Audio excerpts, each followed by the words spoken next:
College of commerce language അക്കാദമിയുടെ ആഭിമുഖ്യത്തിൽ college of കൊമേഴ്സിൽ May 19 രാവിലെ 9 മണി മുതൽ ജപ്പാൻ തൊഴിൽമേള സംഘടിപ്പിക്കുമെന്ന് ഭാരവാഹികൾ കണ്ണൂരിൽ വാർത്താസമ്മേളനത്തിൽ അറിയിച്ചു. രാവിലെ 9 മന്ത്രി രാമചന്ദ്രൻ കടന്നപ്പള്ളി ഉദ്ഘാടനം ചെയ്യും. +2, ITI, diploma, degree, BTech, JDA, ANM, GNM, BSc nursing കോഴ്സുകൾ കഴിഞ്ഞ 18 മുതൽ 27 വരെ പ്രായമുള്ള തൊഴിൽ അന്വേഷകർക്ക് പങ്കെടുക്കാം. 3 ജപ്പാൻ പ്രതിനിധികൾ തൊഴിൽമേളയിൽ പങ്കെടുക്കും. ഇന്ത്യ ജപ്പാൻ സർക്കാരുകൾ തമ്മിൽ ഒപ്പുവെച്ച കരാറിന്റെ അടിസ്ഥാനത്തിൽ 18 വയസ്സിനും 27 ഇടയിൽ യുവജനങ്ങൾക്ക് ജപ്പാൻ ഭാഷാ പ്രാവീണ്യം നേടിയാൽ ജപ്പാനിൽ മാസം 1 ലക്ഷം മുതൽ മുകളിലോട്ട് ശമ്പളം ലഭിക്കുന്ന അവസരങ്ങളുണ്ട്. ഏഷ്യൻ രാജ്യമായ ജപ്പാനിൽ വർദ്ധിച്ചുവരുന്ന വയോജനങ്ങളും കുറഞ്ഞുവരുന്ന ജനസംഖ്യാ നിരക്കുമാണ് ഇത്തരം തൊഴിൽ സാധ്യതകൾ മറ്റു രാജ്യങ്ങൾക്കായി തുറന്നു കിട്ടുന്നതെന്ന് ലാംഗ്വേജ് അക്കാദമി ഭാരവാഹികൾ അറിയിച്ചു.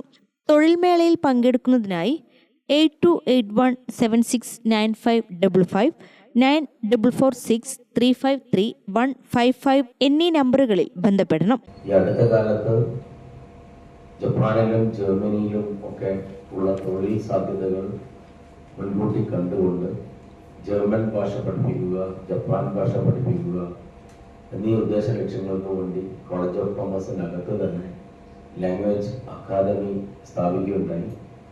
അത് കോളേജ് ഓഫ് കൊമേഴ്സിൻ്റെ ഒരു പാരലൽ വിങ്ങായി മിസ്റ്റർ തോമസും അതുപോലെ മിസ്റ്റർ സന്തോഷും അതിന് നേതൃത്വം കൊടുത്തുകൊണ്ടിരിക്കുകയാണ്.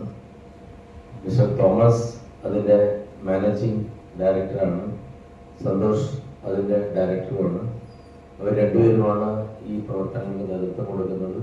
വരുന്ന 19-ാം തീയതി ജപ്പാനിൽ നിന്ന് അവിടെയുള്ള എംപ്ലോയർ നേരിട്ട് വന്ന് കുട്ടികളുമായി സംവദിച്ചുകൊണ്ട് അവിടെയുള്ള തൊഴിൽ സാധ്യതകൾ എന്തൊക്കെയാണെന്ന് കുട്ടികൾക്ക് നേരിട്ട് പറഞ്ഞു കൊടുക്കുകയാണ്.